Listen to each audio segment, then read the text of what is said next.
Thank you for visiting Higher Rock Education.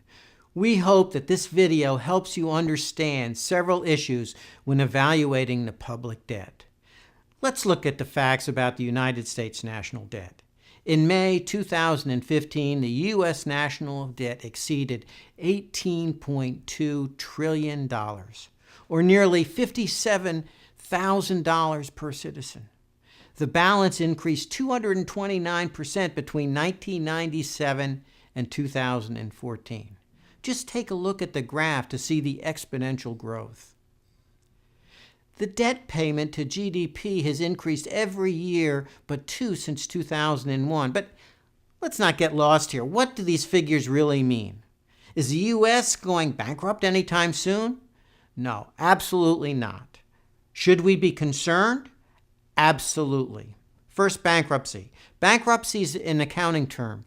It occurs when an entity's liabilities or the amount it owes exceeds its assets or what it owns.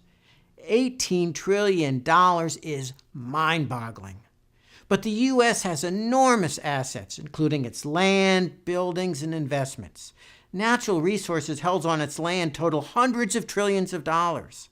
Natural gas and oil alone are valued at $150 trillion, or 8 times the public debt.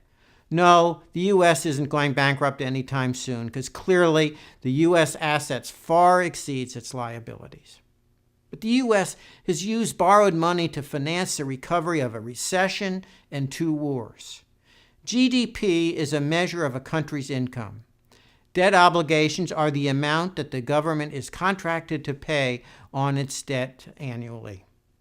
Therefore, debt service to income is a way to measure the risk of default. Bankers use this ratio when making a loan to a family. The ratio of U.S. debt obligations to GDP has increased from 52% in 2001 to 96% in 2013. Perhaps even more alarming is the ratio has increased every year since 2007. The only drops were in 2005 and 2006. Now imagine a family who pays 52% of their income for debts in 1 year, and 12 years later, they're paying 96% of their income for their debts. Obviously, the family would need to borrow to make ends meet. This is exactly what the government does. It refinances its debt. And that's okay as long as investors are willing to purchase the new debt. But if the trend continues, higher rates will have to be paid by the government to compensate investors for their greater risk. Measuring annual debt obligations against GDP helps investors gauge a country's ability to pay its debts. Bankers consider a family or business's income before approving a loan. They would be unlikely to approve a loan if they believed the income was insufficient to make payments. Investors of government debt are just like bankers. They purchase bonds, which are loans to countries. And the greater the perceived risk, the higher the interest rate the country will have to pay. Let's look at Greece. Greece had to pay 10.52% to attract investors in March of 2015. This was 419% higher than a comparable investment in U.S. Treasury bonds. Greece had a debt obligation to GDP ratio of 164% in 2013. So investors are clearly concerned about Greece's willingness and ability to pay them back.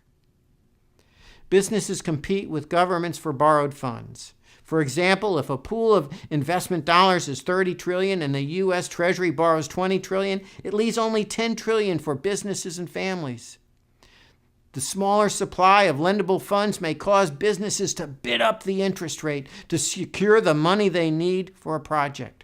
Furthermore, some businesses may curtail their investments if the interest rate is so high the project they want to finance is no longer attractive.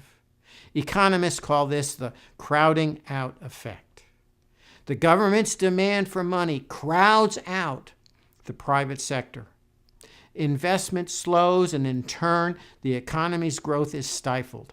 Higher interest rates caused by a high demand for public fund increases the crowding out effect. To learn more about this lesson and other important economic concepts, please visit our website at higherrockeducation.com. Thank you.